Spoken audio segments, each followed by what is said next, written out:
ਹੈਗੀ ਹੈ ਨਾ।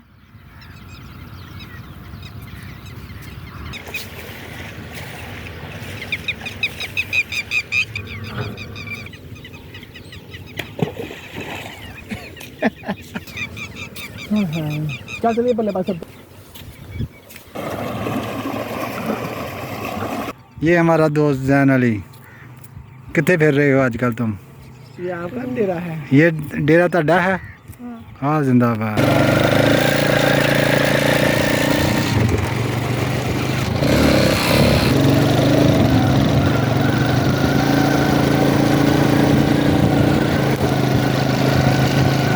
देखिए औखा काम नहीं